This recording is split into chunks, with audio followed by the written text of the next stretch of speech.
हरे कृष्णा। आज की इस वीडियो में हम आपको बताएंगे कि भगवान श्री कृष्ण ने किस प्रकार अपना देह त्याग किया था और बाद में उस देह का क्या हुआ था। बट आगे बढ़ने से पहले हमारे इस चैनल रिलीजियस टॉक को सब्सक्राइब करें और अगर वीडियो पसंद आए तो उसे लाइक एंड शेयर भी करें। प्रद्युम्न, स्तंभ और अनिरुद्ध के मारे जाने के उपरांत श्री कृष्ण जी ने अपने बड़े भाई बलराम जी से मिलने के लिए निकले, जो उस समय जंगल के बाहरी छोर पर विराजमान थे।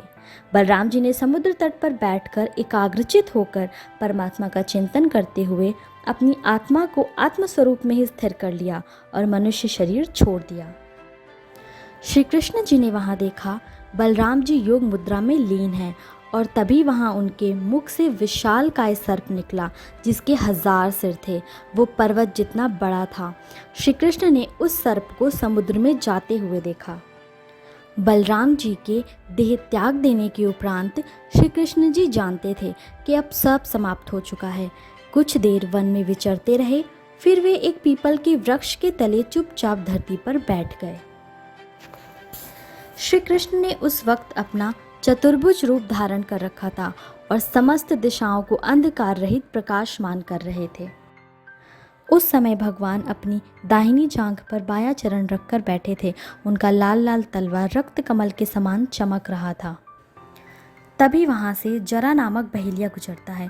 उसे दूर से श्री कृष्ण का लाल लाल तलवा हिरण के मुख के समान जान पड़ा। उसने उसे सचमुच हिरण समझकर उसे अपने बाण से भीन दिया। जब वह पास आया तो उसने देखा, अरे ये तो चतुर्भुज पुरुष हैं।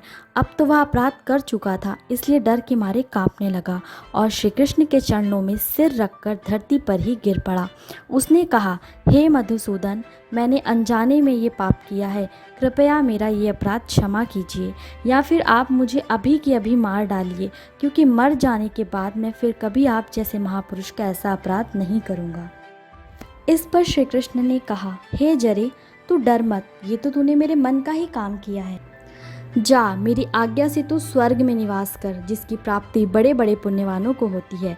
इसके बाद श्री कृष्ण का सारथी दारुक उनके स्थान का पता लगाते हुए वहां पहुंचा। उन्हें देख दारुक के हृदय में प्रेम की बाढ़ आ गई और नेत्रों से आंसू बहने लगे। वह रथ से कूदकर भगवान के चरणों में कूद पड़ा। वहां दारुक के सामने ही भगवान का रथ गरुड़ ध्वज पताका और घोड़ों के साथ आकाश में उड़ गया। उसके पीछे पीछे भगवान के दिव्य आयुध भी चले गए। ये सब देखकर दारुक के आश्चर्य की कोई सीमा न रही।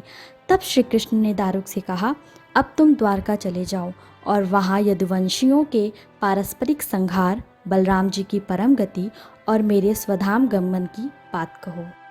उनसे कहना, तुम लोगों को अब द्वारका में नहीं रहना चाहिए। मेरे ना रहने पर समुद्र द्वारका को डुबा देगा।